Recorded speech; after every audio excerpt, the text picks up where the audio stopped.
Assalamualaikum warahmatullahi wabarakatuh. Selamat Waalaikumsalam. sore semuanya, jamaah Majelis Rasulullah. Hari ini adalah hari kelima di bulan suci Ramadan. Alhamdulillah Allah kasih hari yang spesial.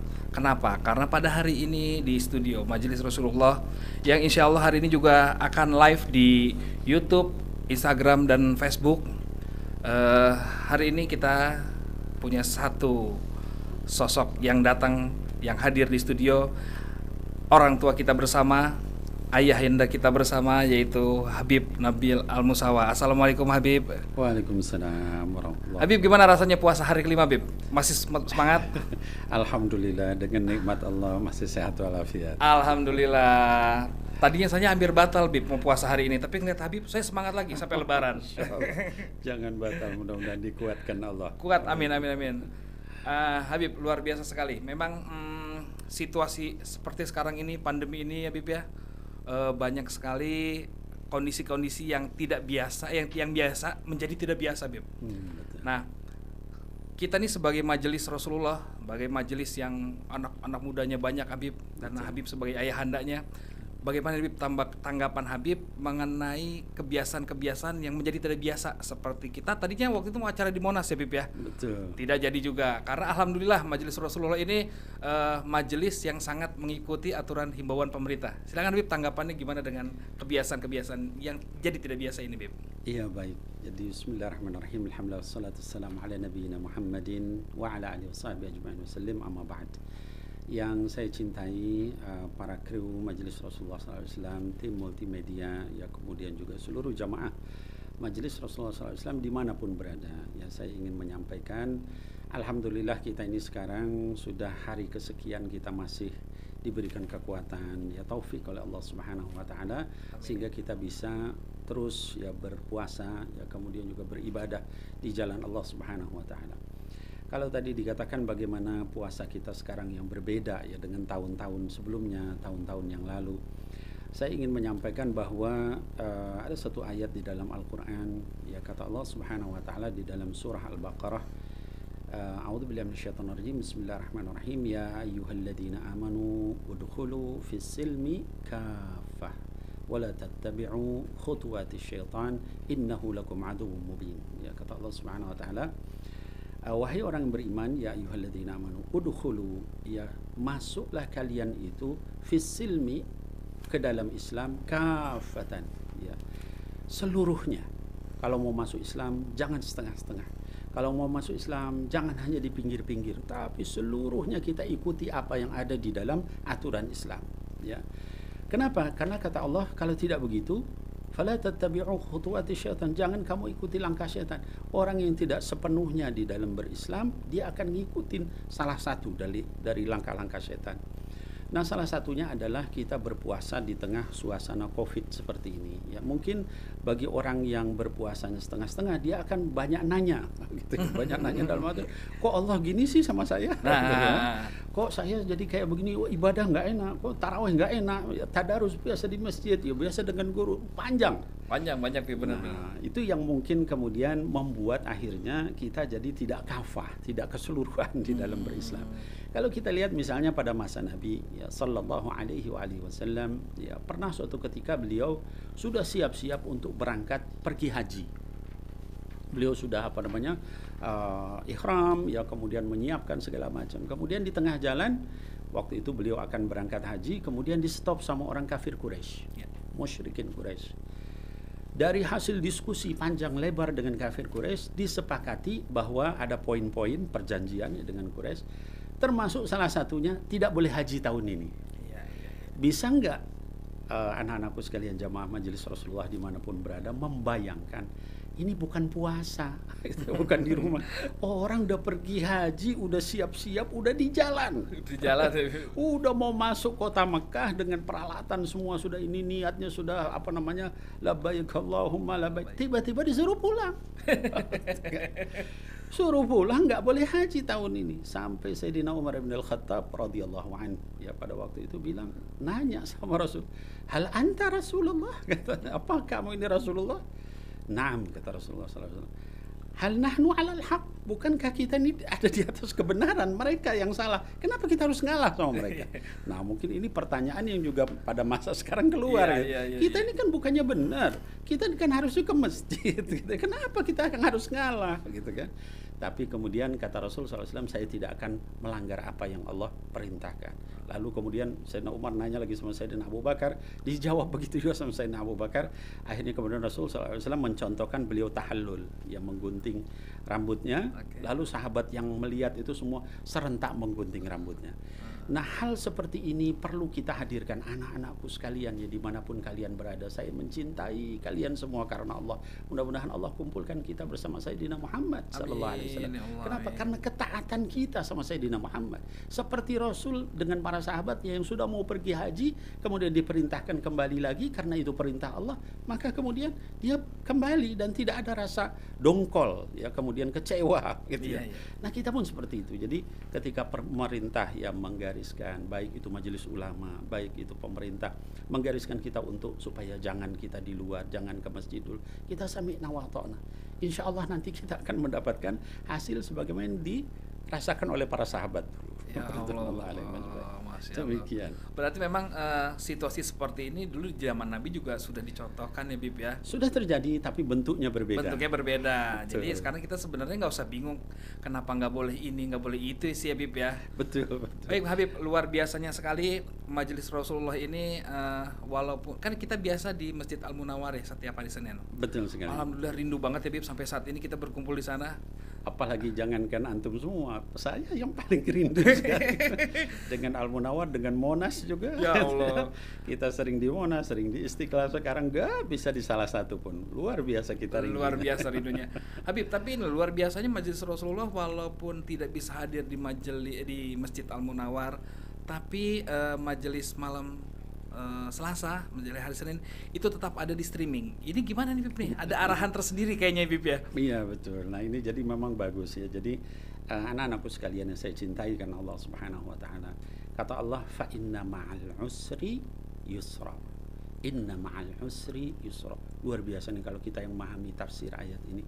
Kata Allah fa inna, ini apa namanya, adatut taukid kalau kata para ulama mufassir. Jadi sesungguhnya pasti kata Allah. Ya, sesungguhnya ma'al usri, bersama satu kesulitan itu akan ada kemudahan. Dan luar biasanya anakku sekalian, kalau kita lihat ayat ini, Allah nggak menyatakan fa inna ba'da usri yusra, tidak. Setelah kesulitan tidak, ma'a, bersama. Jadi ketika terjadinya COVID dan sebagainya, lalu kita nggak boleh ke masjid, ternyata ada jalan keluar pada saat itu juga, yaitu dengan streaming. Kita mendengarkan kajian di YouTube, kajian majelis Rasulullah di Instagram, kajian majelis Rasulullah di Facebook. Walaupun tidak sangat seperti ketika kita di sana, tapi kita mendapatkan ini, dan ini kita manfaatkan sebaik-baiknya. Nah itu pahalanya gimana Bib? Sama apa gimana Bib ya? Iya, karena biasanya kan kita datang dari rumah tuh ya ada effortnya lah ya kan, pulang kerja, pulang apa capek berangkat. Nah kalau sekarang di rumah, nah pahalanya sama nggak Bib ya? Iya baik. Jadi begini, apa namanya, di dalam Islam itu ada namanya rukhsah ya. Jadi ada azimah, ada rukhsah ya. Contohnya begini, kita sholat itu kalau dalam keadaan kita tidak sakit ya, maka kita sholat berdiri ya, gitu kan. Pada saat kita sedang sakit, maka kita diberikan rukhsah, keringanan untuk kita sholat sambil duduk. Pertanyaannya, ketika orang itu sakit, dia tidak mampu berdiri, apakah pahalanya sama? Sama ya? Sama dia misalnya tidak mampu juga, dia berbaring, kira-kira diterima nggak sholatnya sama Allah Subhanahu Wa Taala? Ya. Berbaring sama juga diberikan pahala sama Allah. Kenapa? Allah nggak melihat ini apa namanya, orang ini duduk apa berbaring atau pakai YouTube atau dia hadir di masjid, sebabnya apa, begitu. Ketika sebabnya itu karena memang uzur syar'i, gitu kan. Uzur syar'i itu artinya sesuatu yang diberikan kelonggaran oleh syariat sehingga orang itu meninggalkan itu, maka itu tetap dihitung oleh Allah Subhanahu Wa Taala.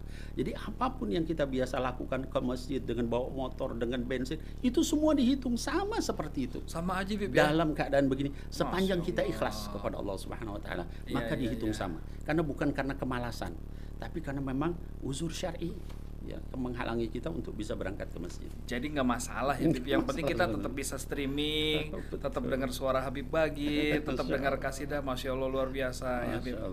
Habib, sore ini insya Allah kita akan terhubung sama Bapak Gubernur DKI, Bapak Anies Baswedan. Betul. Ini sahabat Habib juga sih sebenarnya. Nanti kita akan berbincang-bincang bersama beliau ya Habib ya. Tapi masih menunggu sambungannya. Oke Bib, ada satu pertanyaan lagi nih Bib nih, mungkin bisa mewakili ananda-ananda yang ada di rumah.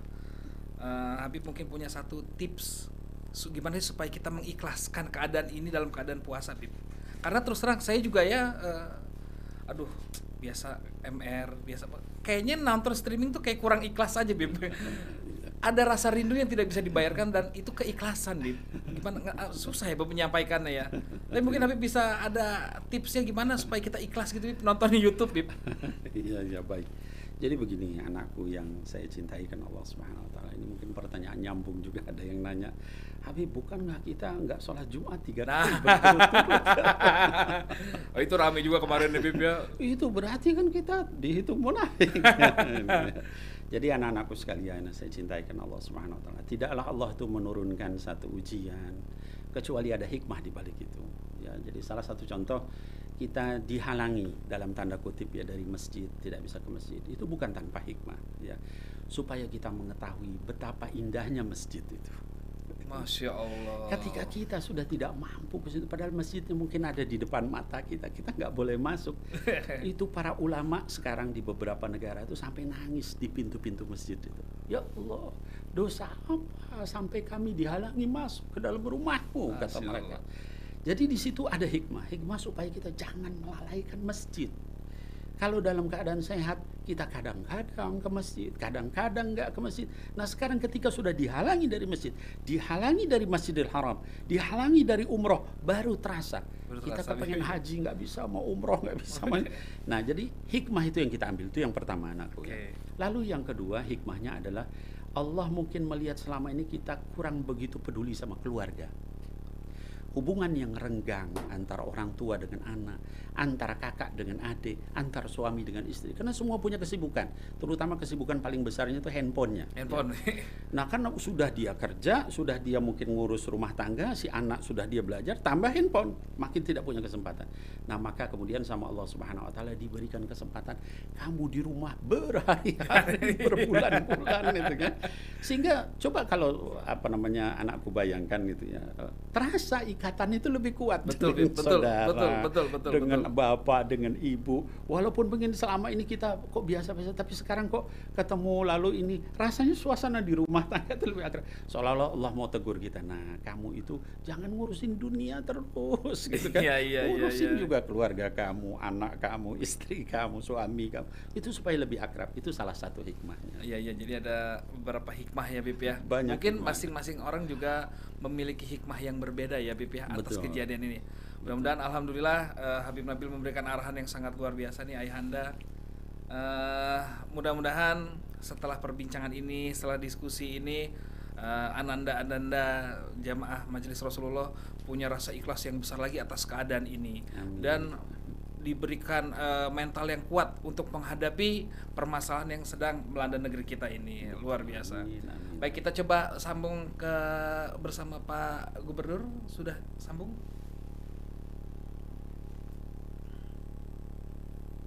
Oh belum. Oke, Habib, Ayahanda. Baik. Kira-kira kalau nanti kondisi ini kita sudah selesai, semua sudah kembali normal, kita akan Majelis Rasulullah nih akan menggelar event baru nggak sih Bib? Misalnya karena kita sudah lama tidak ketemu, kita kumpul di Monas lah, silaturahmi akbar kah atau apakah ada nggak kira-kira rencana ke sana Bib? Ini juga terpikir oleh kami oleh Majelis Syuro. Jadi kita ingin ketika COVID ini berakhir, kalaupun itu tidak munasib, tidak bersamaan dengan acara Majelis Rasulullah yang rutin, ya. Kita kan ini sebenarnya nuzulul Quran ya di bulan Ramadan, mungkin nggak sempat, nggak bisa karena kondisi begini. Nah setelah itu mungkin Dzulqa'dah nanti kita ada haulnya Habib Muntir. Kalau misalnya sebelum itu atau di antara itu ternyata ini sudah selesai, Iya. itu kita merencanakan insya Allah ya, dengan izin Allah, kalau Allah mudahkan ya, kalau misalnya kita diberikan izin juga, kita ingin ada tasyakuran nanti. Tasyakuran. Ya. Oke, baik. Insya Allah kita adakan tasyakuran besar ya di Monas. Tidak ada hal apa yang kita ingin lakukan kecuali kita ingin bersyukur sama Allah. Kita mensyukuri betapa besarnya nikmat Allah dengan COVID ini, sehingga kita lebih dekat sama masjid, kangen sama masjid, kangen sama Masjidil Haram, ya kangen sama keluarga, tidak ngurusin dunia terus-menerus. Itu nikmat yang akan kita syukuri, termasuk diangkatnya COVID itu. Jadi insya Allah mudah-mudahan ya, saya tidak bisa menjanjikan, tapi saya ingin menyampaikan itu rencana kami ya, insya Allah. Alhamdulillah, mudah-mudahan Nanti mudah-mudahan jamaah bisa pada ikut. Pas kayaknya sih Sehingga jamaah semuanya sudah pada rindu banget ya, Bib, ya, juga mungkin merasa senang, merasa bahagia, merasa juga senang bahagia sama-sama bisa kumpul lagi, kita Bib. bersyukur di Monas. Masya Allah, kami kebayang dengar suara Habib di panggung Monas. Ya Allah, menggetarkan suara kami, membangkitkan kami kerinduan kepada Rasulullah. Masya Allah. Sallallahu alaihi wasallam. Terus ini Bib, satu sini yang agak-agak sedikit menyimpang nih pertanyaannya, Bib. Iya, baik. Kira-kira Bib ada semangat nih, Bib, kasih buat ananda-ananda supaya masalah ini cepat berlalu, Bib. Habib masih semangat kan terus ya, Bib, ya? Insya Allah semangat terus ya. Ya, jadi apa, memberikan semangat sama anak-anak ya. Jadi begini, anak-anakku sekalian yang saya cintai karena Allah Subhanahu wa taala, saya ingin menyampaikan bahwa kita ini hidup ini di tengah ujian ya. Jangankan kita yang mukmin, yang muslim gitu ya, kita yang non muslim sekalipun itu diberikan ujian sama Allah ya. Kata Allah Subhanahu wa taala di dalam surah Al-Balad, Allah menyebutkan, a'udzubillahi minasyaitonir rajim, bismillahirrahmanirrahim, laqad khalaqnal insana fi kabad ya. Sungguh kami sudah menciptakan manusia itu berada dalam kesulitan. Kata al-insan itu bukan hanya muslim ya. Artinya apa? Semua manusia itu berada dalam kesulitan. Maka kita lihat orang kafir pun nanti dia rugi, orang kafir pun dia sakit, orang kafir pun ada yang miskin, orang dan seterusnya. Jadi manusia saja itu sudah diberikan kesulitan. Nah, kemudian kalau kita beriman, anakku yang saya cintai karena Allah, itu tingkatan ujiannya beda dengan yang manusia biasa tadi. Iya. Kata Allah Subhanahu wa taala dalam surah Al-Ankabut, hasiban nasa ayyutraku ayyaqulu amanna wa hum la yuftanun. Apakah manusia itu mengira dia akan dibiarkan mengucapkan saya sudah beriman padahal belum diuji, kata Allah ya. Walaqad fatanna alladhina min qablihim fala ya'lamanna Allahu alladhina sadaqu wa la ya'lamanna al-kadhibin. Sungguh kami sudah benar-benar menguji umat sebelum kalian sampai kami tahu siapa yang benar imannya dan siapa yang dusta imannya. Itu ngucap saya beriman, amanna ya, qulu amanna, hanya mengucapkan beriman. Kalau dia mukmin yang benar, yang muttaqin ya, yang muqarrabin, yang dekat sama Allah, lebih berat lagi ujiannya, bukannya lebih ringan ya. Kata Allah di dalam surah Al-Baqarah disebutkan, a'udzubillahi minasyaitonir rajim, bismillahirrahmanirrahim, am hasibtum an tadkhulul jannah walamma ya'tikum mathalul ladzina khalau min qablikum massathumul ba'sa wad-dharra wa zulzilu hatta yaqula ar-rasul wal ladzina amanu ma'ahu mata nasrullah ala inna nasrallahi qarib. Kata Allah, am hasibtum, apa kalian itu mengira kalian itu akan masuk surga? Coba tuh ditanya begitu sama Allah, gimana jawaban kita? Kemudian kata Allah Subhanahu wa taala, am hasibtum an tadkhulul jannah walamma ya'tikum ya, padahal belum datang kepada kamu ujian seperti umat sebelum kalian. Massathumul ba'sa, mereka diberikan satu malapetaka. Wad-dharra, bencana. Wazulzilu, digoncang dengan goncangan yang dahsyat, hatta yaqul rasul, sampai rasul mereka umat terdahulu itu, walladzina amanu ma'ahu, dan orang beriman bersamanya mengangkat tangannya berdoa, mata nasrullah, kapan ini datang pertolongan dari Allah? Ala inna nasrallahi qarib, kata Allah, sesungguhnya pertolongan Allah itu sangat dekat. Jadi semakin kita dekat sama Allah, semakin kita dicintai sama Allah, semakin berat cobaannya. Kalau kita lihat ulama, cobaannya jauh lebih berat dari orang biasa ya. Para aulia jauh lebih berat dari orang biasa begitu ya. Kalau kita cuma diuji dengan misalnya kelaparan sedikit, ya itu sudah Allah sebutkan bahwa nanti akan begitu. Kalau nggak gitu gimana masuk surga?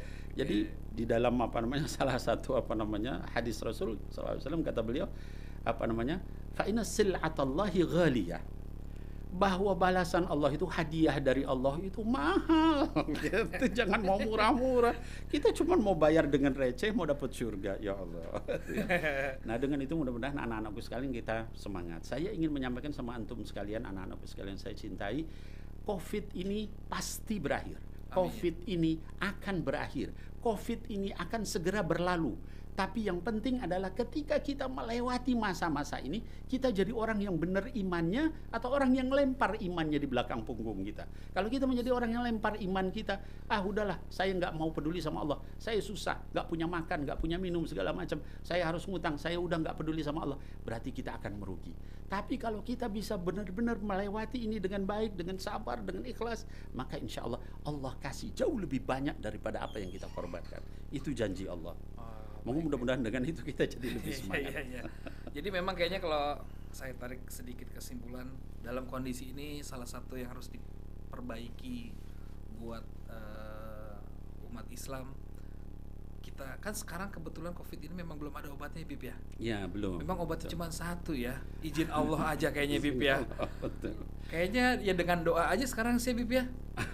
Kayaknya nggak ada senjata lain ya, vaksin belum ada. Iya, jadi ditemukan yang apa-apa juga belum ada kan, Bib? Ya betul. kayaknya dengan doa aja sekarang senjatanya umat Islam ya, Bib ya. Dengan doa, dengan beribadah, dan juga jangan lupa dengan mematuhi aturan itu supaya kita physical distancing, supaya kita nggak keluar. Kita kalau keluar kepaksa pakai masker. Itu perlu kita biasakan seperti itu supaya jangan sampai mancing penyakit. Baik. Ada orang yang sering bilang kan Bib, itu kan takdir Allah. Iya. Ya, kita mau sakit, mau sehat, mau apa, itu kan takdir Allah. Terus bagaimana? Apa kita biarkan aja kalau gitu? Nah, kalau seperti itu salah. Karena takdir Allah itu kita tidak tahu takdirnya seperti apa. Sayyidina Ali radhiyallahu an, ya karamallahu wajah, pernah suatu ketika beliau sholat di bawah pohon, kemudian pohon itu miring. Ya. Ketika pohon itu miring, Sayyidina Ali kemudian mundur 2 langkah. Kemudian melanjutkan sholat, pohon itu roboh. Tapi tidak menimpa beliau karena beliau sudah mundur.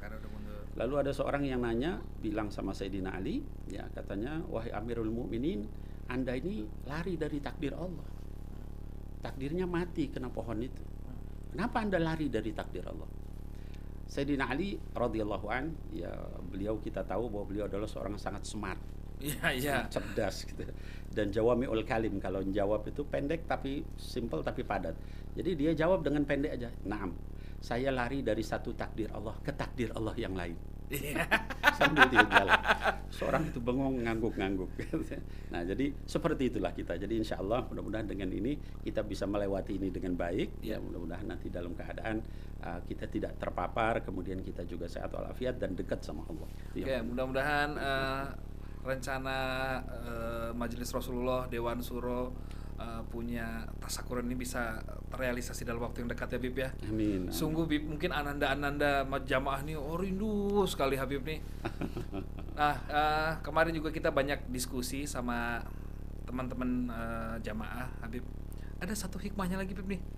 Ketika memasuki bulan suci Ramadan, kita nggak boleh kemana-mana.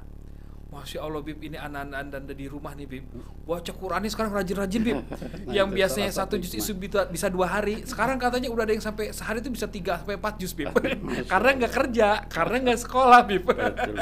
Itu salah satu hikmahnya. Salah satu hikmah ternyata Bib bahwa ya. segala sesuatu itu pasti di balik itu ada hikmahnya buat kita. Masya Allah, mudah-mudahan deh Habib kita bantu doa juga ya Bib ya. Amin. Supaya ananda yang di rumah tidak kendor ibadahnya di bulan Ramadan ini. Betul. Masya Allah. Nah Habib, kita agak sedikit, kita masih menunggu sambungan dengan Pak Gubernur nih Habib. Belum ya? Masih menunggu. Baik. Masih rapat Pak Gubernurnya. Oh iya. Nih, ada satu pertanyaan nih Bib. Ada beberapa pertanyaan sih Bib, tapi saya potong-potong lah yang sedikit-sedikit. Baik. Kita mengenang Habib Munzir ya Bib ya. Iya, betul. Menurut Habib sebagai keluarganya Habib Munzir, kalau seandainya zaman pandemi ini masih ada, apakah seorang Habib Munzir itu tetap mengikuti pemerintah juga Bib? Karena ini kan banyak nih ya di luar tuh, mungkin Habib tahulah, wah kenapa kita begini, kenapa gitu. Nah ini orang juga bingung ya, ini Majelis Rasulullah kok kayaknya taat banget sama pemerintah ya. Nah dulu kira-kira apakah Habib Munzir akan melakukan hal yang sama Bib? Iya, jadi begini, Habibana Munzir al-Musawa alaihi rahmatullah ya, yang dirahmati oleh Allah Subhanahu wa taala adalah seorang yang sangat taat kepada guru beliau. Habibana Umar bin Muhammad bin Salim bin Hafid. Nah, sikap Habibana Umar bin Hafid ya di dalam masalah kalau ada hal seperti ini, itu beliau selalu mengutamakan kita untuk taat kepada ulil amri. Dalam hal ini ulil amri adalah para ulama dan juga pemerintah. Ya. Nah, maka ketika Habib Umar bin Hafid itu adalah senantiasa mengedepankan supaya kita taat kepada ulil amri, begitupun muridnya yaitu Habibana Muntir alaihi rahmatullah. Nah, oleh sebab itu maka kalau Habib Muntir masih hidup pada saat ini, maka beliau pasti akan memerintahkan jamaahnya untuk ikut kepada waliul amri. Kenapa? Karena beliau mengikuti gurunya, gurunya mengikuti gurunya lagi, dan begitu seterusnya. Nah, oleh sebab itu maka para jamaah sekalian jangan khawatir ya. Kami selalu berkoordinasi dengan guru mulia ya Habib Umar bin Hafid, dan beliau juga memerintahkan bagaimana ulil amri di tempat kita ikuti dengan itu. Baik. Dan itulah arahan beliau. Sesuai dengan arahan beliau, alhamdulillah kami sudah tersambung dengan Bapak Gubernur.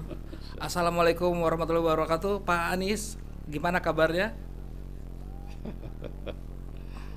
Oke, Pak Anies, saya ucapkan terima kasih dulu atas waktunya nih Pak Anies ya. Oke, Habib Nabil silakan, ingin beberapa hal yang disampaikan buat Pak Gubernur. Baik, Pak Gubernur apa kabar? Mudah-mudahan sehat seterusnya ya. Walaupun amin, amin. Kalau lihat wajahnya, tapi walaupun sehat, walaupun ini kelihatan Pak Gubernur lelah sekali kelihatannya. Mudah-mudahan Allah beri kekuatan ya Pak Gub ya. Jadi Pak Gub, ini sebetulnya kami Majelis Rasulullah ini sudah sangat kangen kangen dengan Pak Gubernur, duduk bareng di satu majelis ya, kangen juga dengan acara di Monas. Jadi ini kami mewakili seluruh jamaah mengucapkan salam sama Pak Gub, mudah-mudahan nanti COVID-nya segera berlalu. Baik Pak Gub, ini mungkin saya langsung saja ingin bertanya. Jadi pertanyaan ini mungkin mewakili jamaah, mewakili teman-teman, mewakili juga mungkin para ulama, para habaib ya, yang juga mungkin punya perasaan yang sama ya dengan ini. Yang pertama mungkin Pak Gub, kami ingin mendengarkan kalau bahasa kerennya update ya dari kondisi COVID ini di Jakarta ya. Karena simpang siur informasi yang kami dengar itu ada yang bilang COVID ini sekarang sudah mulai melambat, katanya begitu ya. Tapi sebagian lagi menyatakan enggak, ini masih berbahaya, begitu kan. Nah, jadi gimana mungkin Pak Gub bisa menyampaikan kondisi terakhir?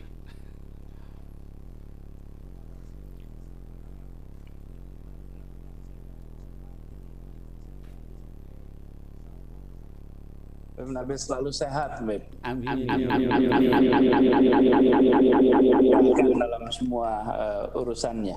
Amin. Jadi saya juga begitu, saya juga merasakan kangen dengan majelis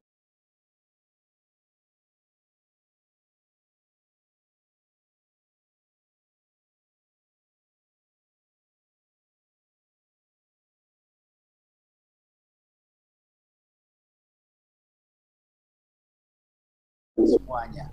Amin. Bahwa kita niatkan untuk memang menjaga keselamatan seluruh masyarakat. Nah, terkait dengan pertanyaan tadi, jadi Beb Nabil, memang kondisi saat ini di Jakarta itu masih belum optimal. Optimasinya artinya begini, bahwa yang disebut dengan kalau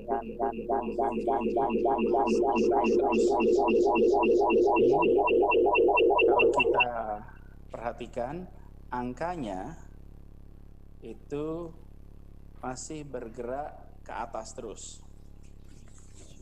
Jadi kalau misalnya kita memproyeksikan, maka kondisi hari ini itu masih belum seperti kondisi normal, malah bisa dibilang masih jauh dari kondisi normal.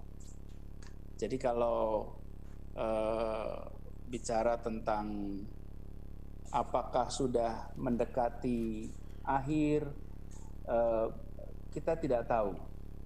Karena disebut dengan mendekati akhir itu bila jumlah yang terkena itu berkurang, jumlah yang jadi pasien itu berkurang. Dalam kenyataannya yang menjadi pasien masih tambah terus. Masya Allah. Artinya masih terjadi penularan. Betul. Dan saya ingin tunjukkan gambar. Ini tidak keluar ini ya. Coba tunjukin gambar. Saya bisa tunjukkan gambar di sini. Baik. Jadi ketika kondisi seperti di Jakarta hari ini itu sebentar. Ya, ini dia nih, sebentar lagi masuk gambarnya. Jadi kita masih menyaksikan pertambahan kasus setiap hari. Artinya penularan masih terjadi. Tetapi memang benar ada situasi di mana angka penularan itu menurun. Tapi bukan berarti sudah selesai. Ini masih belum selesai. Jadi kalau lihat di dunia maupun di Indonesia maupun di Jakarta, tingkat peningkatan kasusnya masih tinggi. Di situ terlihat tuh, kita masih naik. Ada perlambatan, tapi bukan berarti menurun. Baik. Begitu juga kalau kita lihat kasus yang positif. Kasus yang positif di Jakarta masih bertambah. Jadi kalau per 27 April kemarin kita melihat ada 3.745 Betul. yang kasus positif. Nah, dari situ jumlah yang meninggal ada 375 orang. Ini 375 orang ini adalah orang-orang yang bulan lalu sehat. Tidak ada tanda-tanda penyakit berat dan lain-lain. Tetapi karena tertular oleh virus COVID itulah, lalu mereka kemudian harus dirawat dan ternyata tidak bisa diselamatkan. Jadi gambar ini sudah menunjukkan betapa situasinya di Jakarta itu memang agak mengkhawatirkan. Saya rasa gambarnya cukup di situ. Sekarang saya ingin jelaskan mengenai apa sesungguhnya Habib ini masalahnya. Jadi saya perlu sampaikan di sini Habib Nabil bahwa masalah dari COVID ini sesungguhnya bukan pada penyakitnya saja. Banyak yang melihat pada soal penyakitnya. Kalau soal penyakitnya saja, barangkali kanker, kemudian kecelakaan lalu lintas, bahkan flu biasa itu mungkin atau DBD itu mungkin tingkat kematiannya lebih tinggi. Kalau di ini kira-kira 5% atau 10% yang meninggal. Jadi kalau disebut penyakitnya berbahaya, 90% itu sembuh. 10% mungkin yang meninggal. Jakarta menunjukkan angka begitu, 10% yang meninggal. Tapi meskipun ini angkanya kecil dibandingkan penyakit-penyakit lain, tapi ini problemnya bukan pada penyakitnya saja, problemnya pada penularannya. Kalau kanker itu tidak menular, demam berdarah itu juga bukan menular antar orang, kecelakaan lalu lintas juga bukan menular antar orang. Problem dari ini adalah penularannya. Sehingga kalaupun yang sampai sakit itu meninggal 10%, tetapi yang 90% tetap harus diurus. Dan yang 90% harus diurus ini, kalau kejadiannya hanya 100, 200 mungkin mudah. Tapi begitu angkanya sampai ribuan, apalagi sampai belasan ribu, bahkan sampai puluhan ribu, disitulah kemudian jumlah rumah sakit kita terbatas, jumlah dokter kita terbatas, disitulah malapetaka terjadi. Jadi yang terjadi di tempat-tempat lain itu adalah situasi di mana jumlah yang terpaparnya melonjak banyak, rumah sakitnya tidak cukup, dokternya tidak cukup, akhirnya tidak terawat dengan baik, lalu banyak sekali yang meninggal. Bahkan di Amerika Serikat bisa dibilang salah satu negara dengan fasilitas kesehatan yang cukup baik. Di sana per hari lebih dari 2.000 orang meninggal sekarang. Ini menggambarkan betapa penularan itu lah masalah utamanya. Bukan sekedar penyakitnya, penularannya. Nah, sekarang bagaimana dengan kita? Nah, kita harus menjaga jangan sampai penularan ini meningkat. Jadi ya Beb, kalau kita lihat situasi yang kita lakukan sekarang di Jakarta itu, saya, para jamaah Majelis Rasulullah semua, kitalah garda terdepan. Garda terdepannya itu bukan tenaga medis. Garda terdepannya itu kita. Tenaga medis itu adalah garda belakang.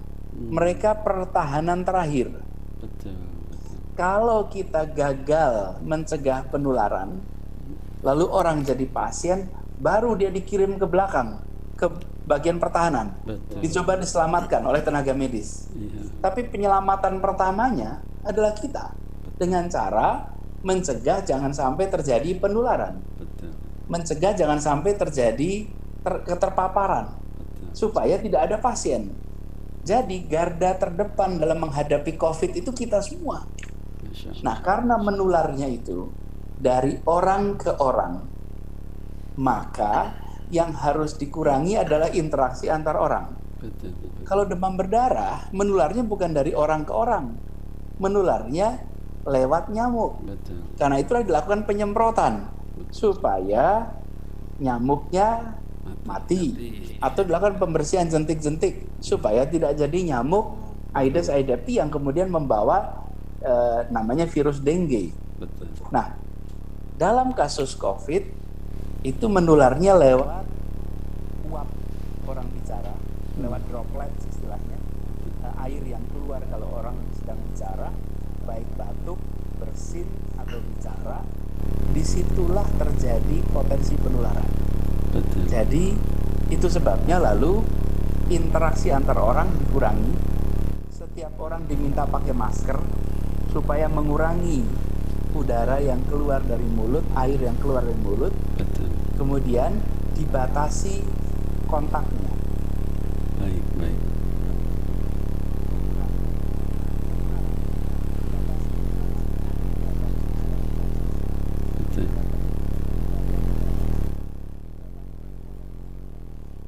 Kegiatan keagamaan dibatasi. Semua yang sifatnya mengumpulkan orang, sifatnya interaksi jarak pendek, itu semua punya potensi menularkan. Karenanya penting bagi kita untuk mengurangi interaksi itu. Itu sebabnya kenapa sekolah ditutup. Kenapa sekolah ditutup karena begini Nabil, kalau anak sekolah di Jakarta itu jumlahnya 1,5 juta anak. 1,5 juta anak sekolah ini. Kalau 1,5 juta anak sekolah itu 1 juta saja diantar oleh orang tuanya, maka di luar sana itu ada 2 kali lipat orang yang berpergian karena mengantar anak sekolah. Apalagi kalau ngantar anak sekolah sambil bawa adiknya, itu tambah lagi yang keluar. 3 kali lipat. Kalau itu tidak ditutup sekolah, maka potensi penularan luar biasa besar. Lalu kemudian kegiatan perekonomian yang bukan mendasar.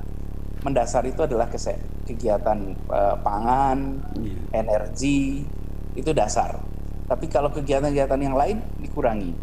Nah, begitu juga dengan kegiatan keagamaan yang sifatnya mengumpulkan dengan orang jumlahnya banyak, jaraknya dekat, itu potensi penularannya luar biasa.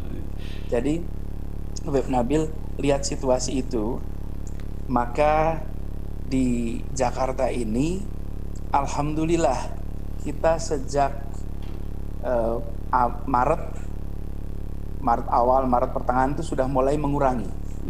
Sebetulnya kalau kita monitoring ini sudah sejak Januari kita ikuti terus. Kita sosialisasikan ke rumah sakit dan lain-lain.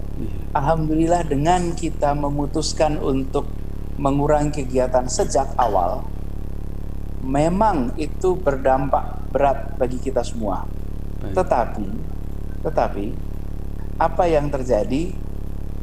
alhamdulillah pertumbuhan penularannya bisa lebih dikendalikan. Alhamdulillah. Nah, tapi nanti sesudah beberapa minggu kemudian atau mungkin bulan baru kita tahu persis sesungguhnya langkah yang kita lakukan sekarang itu dampaknya seberapa besar.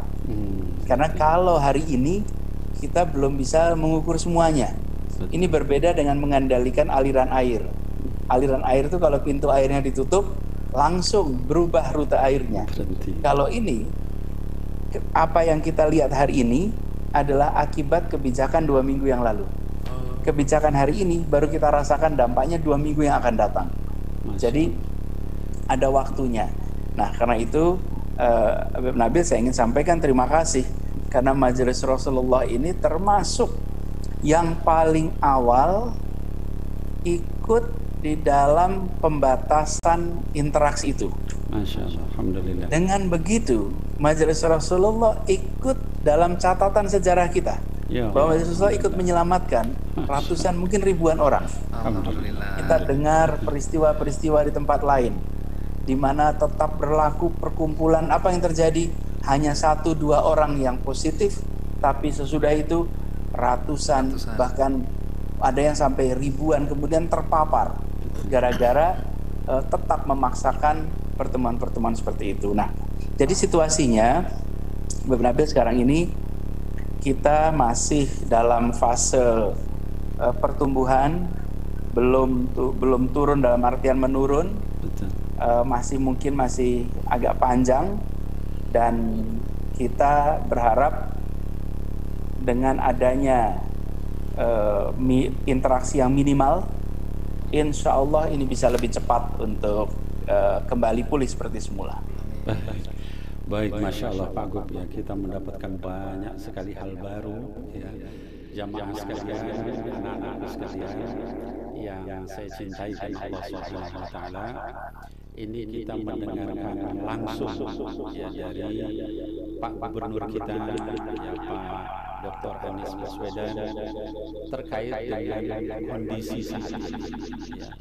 Saya sengaja mengadakan acara seperti ini, anak-anakku sekalian, supaya kita bisa mendapatkan sebenarnya kondisi di lapangan itu seperti apa.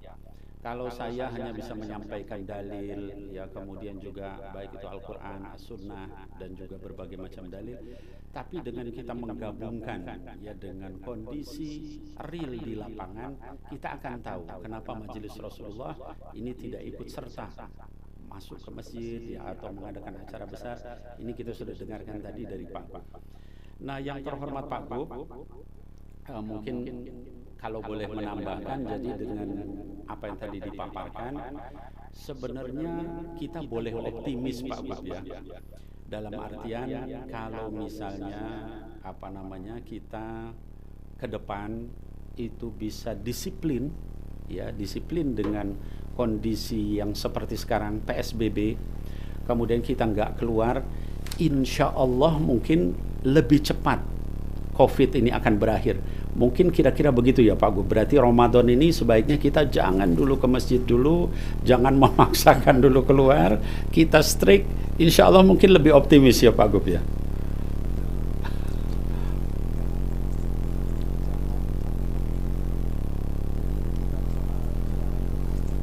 Betul. Betul sekali Pak.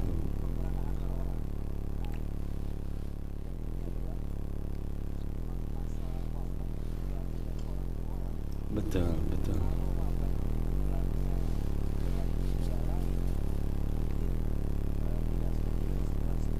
Betul, Nah, betul. kemudian juga ini di bulan Ramadan memang saya berharap kita semua mentaati, tetap berkegiatan di rumah, ibadah semua di rumah, buka puasa dengan keluarga di rumah. Pertanyaannya mungkin begini, barangkali ada yang berpikir, lalu apa efeknya ya gitu. Jadi gini, Bang Nabil. Baik. Sekarang saya beri gambaran nih, barangkali buat jamaah semuanya. Silakan. Bila ada orang yang sudah terpapar COVID,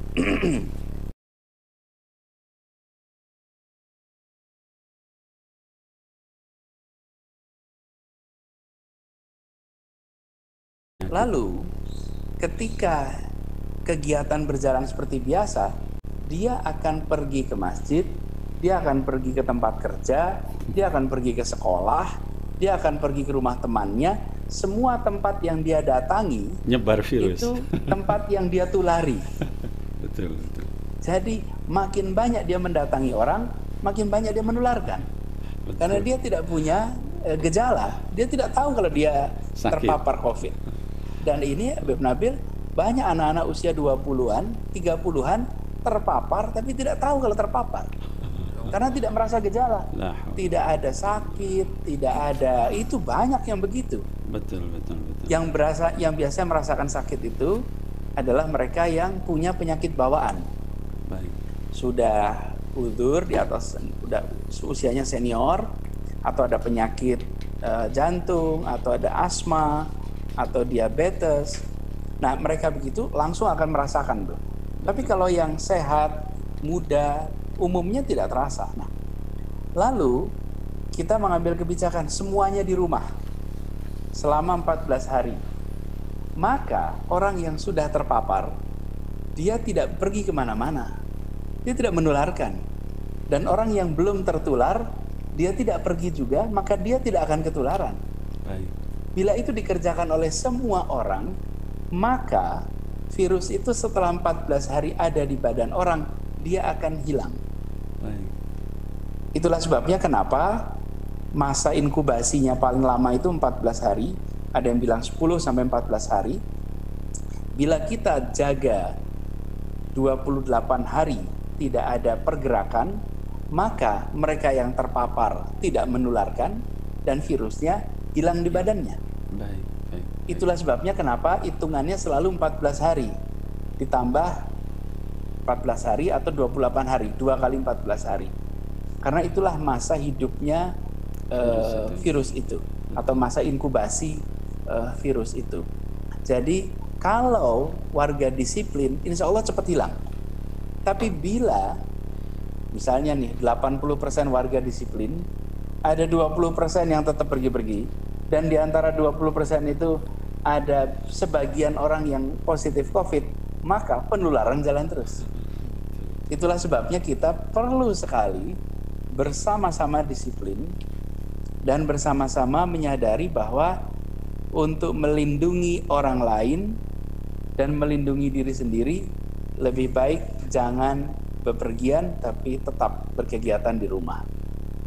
Jadi makanya Ramadan ini, kebetulan bulan Ramadan, tadi disampaikan bahwa biasanya 1 hari 1 juz, sekarang bisa 1 hari 2 juz, 3 juz. Alhamdulillah waktunya terpakai, jadinya lebih manfaat.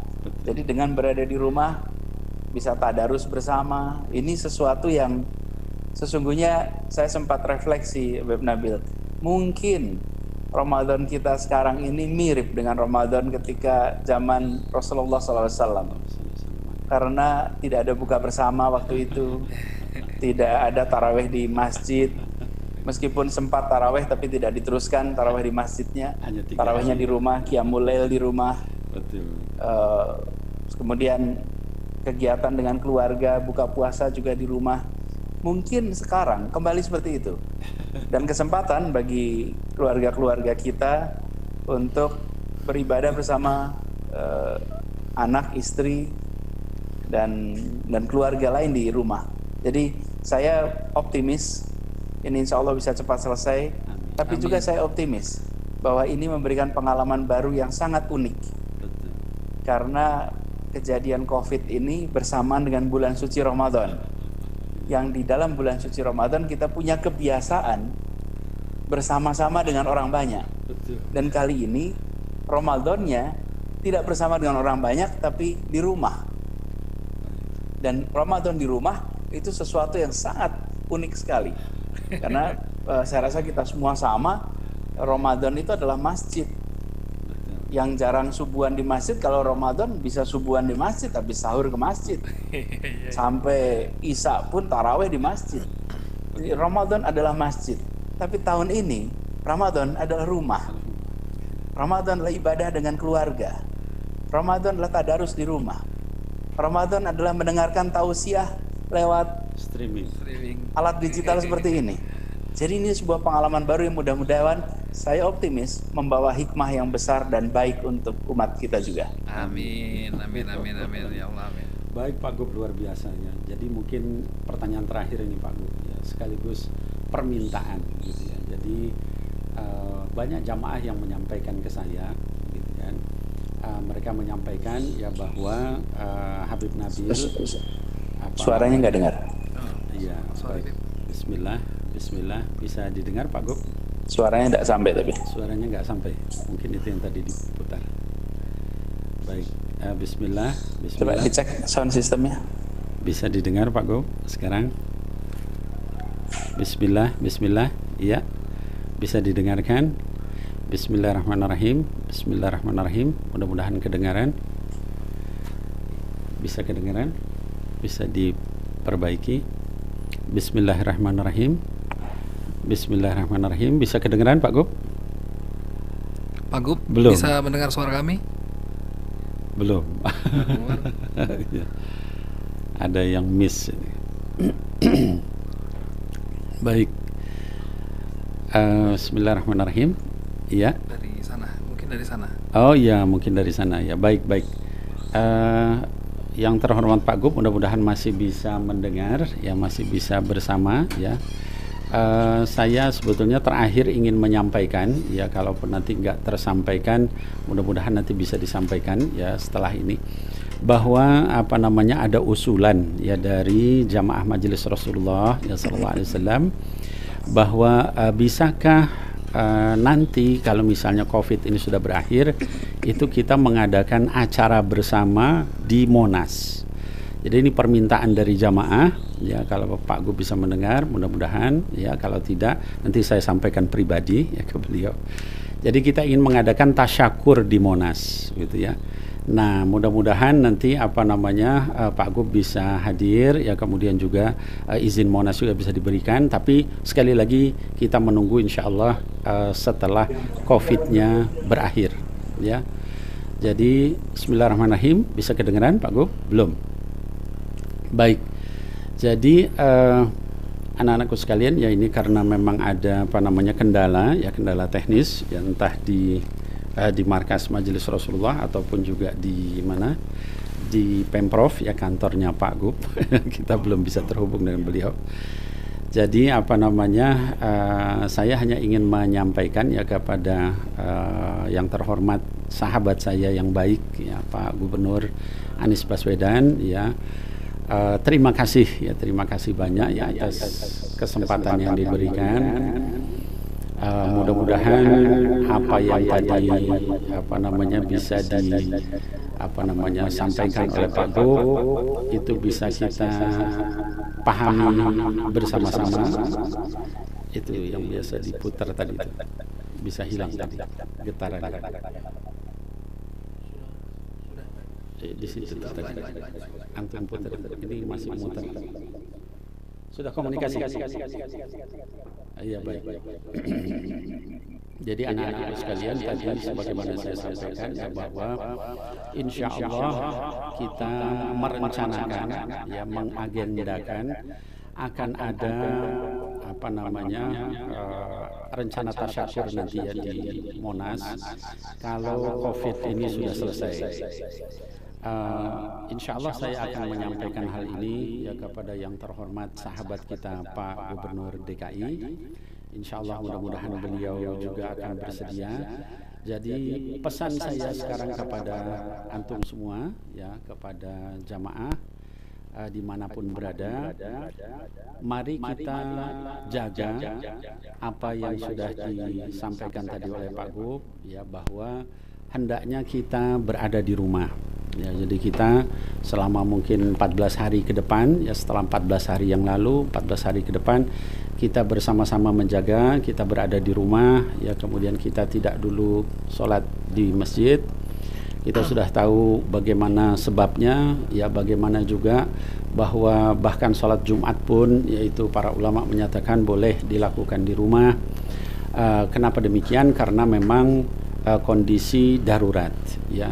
Kalau bagi siapa yang masih merasa ragu dengan ini terus menanyakan bukankah 3 kali tidak Jumat itu maka kemudian kita dianggap munafik ya, maka saya ingin sampaikan ya bahwa di dalam hadis riwayat Muslim, hadis sahih riwayat Muslim yang menjelaskan itu lafaznya jelas ya. Jadi lafaznya dinyatakan di situ man taraka juma'in ya, man taraka 3 juma'in ya tahawunan. Nah itu yang perlu kita pahami. Jadi kata Rasul SAW, barang siapa yang meninggalkan sholat Jumat karena meremehkan ya. Kalau ini kita bukan meremehkan ya, kita meninggalkan sholat Jumat adalah karena memang darurat, karena kondisi yang berbahaya ya terhadap diri kita, terhadap orang lain ya, sehingga bukan termasuk di dalam hadis itu. Jadi mohon dipahami ini ya. Dalam riwayat lain, misalnya dalam riwayat Tabrani dikatakan man taraka 3 juma'atin min ghairi udrin, barang siapa yang meninggalkan sholat Jumat 3 kali tanpa uzur syar'i ya. Artinya apa? Memang dia malas aja gitu ya, tidak melakukan sholat Jumat karena malas. Nah kalau misalnya tidak melakukan sholat Jumat karena malas, itu baru disebutkan dia termasuk orang-orang yang munafik ya, orang-orang yang dijauhkan sama Allah Subhanahu wa taala. Tapi kalau ini ya insya Allah kita tidak termasuk itu, maka kita jaga. Dan karena kita belum bisa terhubung lagi dengan Pak Gub ya, saya ingin menyampaikan terima kasih kepada beliau ya, jazakumullah khairan katsir ya. Insyaallah kita sekalian akan menjaga sesuai dengan amanah yang tadi disampaikan, karena bukan hanya dari Pak Gub, bukan hanya dari pemerintah pusat, tapi juga dari majelis ulama ya. Dan bahkan saya sudah menanyakan langsung kepada guru mulia kita ya Habibana Umar bin Hafid ya, dan beliau menyampaikan juga taat kepada ati li ulil amr ya, taatlah kepada ulil amri di sana ya. Beliau juga memfatwakan hal yang sama terhadap saudara-saudara kita di Inggris yang bertanya tentang kondisi sedang Covid-nya parah, lalu kemudian bagaimana dengan di masjid. Maka kata Sayyidul Habib Umar, hendaklah kita sholat di rumah. Begitupun di Indonesia. Adapun video yang beredar, saya sudah sampaikan klarifikasi panjang lebar ya, bahwa video itu berkaitan dengan kondisi di negerinya Sayyidul Habib Umar, yaitu di Yaman. Karena di Yaman kasus Covid itu baru terdeteksi 1 orang, itu pun diduga di daerah Syihr ya, itu perbatasan ya Tarim dengan Mukalla ya di Hadramaut. Maka itu sudah baru kasus 1 terdeteksi, belum pasti sudah ditutup masjid. Maka Sayyidul Habib Umar kemudian memerintahkan buka masjid, kita berdoa di masjid begitu ya. Nah kalau misalnya kita ada yang bertanya ya Habib itu tapi kan lafaznya umum, autan ya, muslimin itu adalah negeri-negeri kaum muslimin. Kita harus memahami bahwa di dalam kaidah usul fikih itu ada dikatakan al-ammul maksus ya. Jadi satu dalil sifatnya umum tapi maknanya adalah khusus ya. Contoh misalnya kata Rasul sallallahu alaihi wasallam, kata Allah Subhanahu wa taala dalam Quran, wa 'alan nasi hajjul baita man istata'a ilaihi sabili. Jadi diwajibkan atas manusia untuk haji. Itu am lafaznya, artinya seluruh manusia, tapi maknanya adalah khusus. Artinya apa? Yang mukallaf ya, yang sudah kena taklif itu, yang berangkat anak kecil nggak wajib haji. Jadi amul maksus, jangan diartikan bahwa itu seluruh negeri kaum muslimin ya. Jadi contoh kita misalnya sederhana gitu, yang nggak usah pakai kaidah usul fikih. Kita mengucapkan assalamualaikum, kalau sama 1 orang kita ucap apa? Assalamualaikum sama. Padahal kum itu ya untuk lil jami gitu ya, untuk orang banyak gitu. Kenapa nggak kita ucapkan assalamualaikum? Tidak ya, assalamualaikum, karena itu adalah amul maksus ya. Jadi umum tapi tujuannya adalah khusus. Jadi kita ikuti, taati guru mulia kita ya. Saya sendiri koordinasi semalam dengan Habib Ali Zainal Abidin Al-Hamid dari Malaysia. Beliau pun juga akan mensosialisasikan itu ya, informasi terakhir dari guru mulia kita untuk kita berada di rumah, tidak di masjid. Mudah-mudahan berkah. Sekali lagi terima kasih Pak Gubernur. Mohon maaf karena terputus salurannya ya. Saya kembalikan ke moderator. Oke, alhamdulillah, masya Allah, perbincangan yang sangat luar biasa sekali ya Habib, Pak Gubernur. Mudah-mudahan bisa menjadi suatu manfaat buat kedepannya. Amin. Dan buat saudara-saudara jamaah Majelis Rasulullah, ingat kita harus tetap semangat sesuai dengan pesan ayahanda. Bagi yang sudah nggak tahan pengen silaturahmi, pengen berkumpul di Monas, cuman 1 caranya, yaitu kita doa bersama-sama. Semakin kita kenceng doa, karena belum ada obatnya nih. Covid ini belum ada obatnya, belum ada vaksinnya. Betul. Caranya cuma 2 akhirnya kan, doa seperti yang ayahanda bilang tadi, sama 2 tadi kata Pak Gubernur, mengurangi kita keluar rumah tujuannya bukan mengurangi apa, tapi mengurangi interaksi dengan orang lain. Betul. Mudah-mudahan ini menjadi manfaat buat kita semua. Amin ya Allah. Sampai ketemu lagi di lain kesempatan. Mungkin Habib bisa kasih doa dulu sebentar. Baik. Buat saudara-saudara jamaah Majelis Rasulullah. Baik. Anak-anakku sekalian, mari kita berdoa. Ya, kita berdoa kepada Allah Subhanahu wa taala ya dengan kita membacakan Fatihah. Ya, Fatihah ini kita niatkan untuk daf'il bala, ya, untuk menghindarkan segala bala. Amin. Ya, wabah, ya, bencana wabah dan sebagainya. Kemudian juga syar, ya, keburukan, ya, baik terhadap diri kita, terhadap keluarga kita, terhadap jamaah Majelis Rasulullah, terhadap umat kaum muslimin, dan bahkan terhadap seluruh umat manusia. Mari kita berdoa, kita bacakan Fatihah.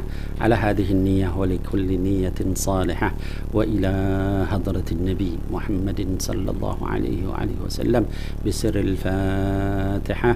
أعوذ بالله من الشيطان الرجيم. بسم الله الرحمن الرحيم. الحمد لله رب العالمين الرحمن الرحيم مالك يوم الدين إياك نعبد وإياك نستعين اهدنا الصراط المستقيم صراط الذين أنعمت عليهم غير المغضوب عليهم ولا الضالين. آمين يا الله يا رب العالمين. اللهم لا سهل إلا ما جعلته سهلا وأنت تجعل الحزن إذا شئت سهلا.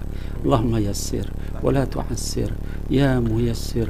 كل أمر عندك يسير كل أمر عندك يسير كل أمر عندك يسير والمعافاة في الدنيا والآخرة.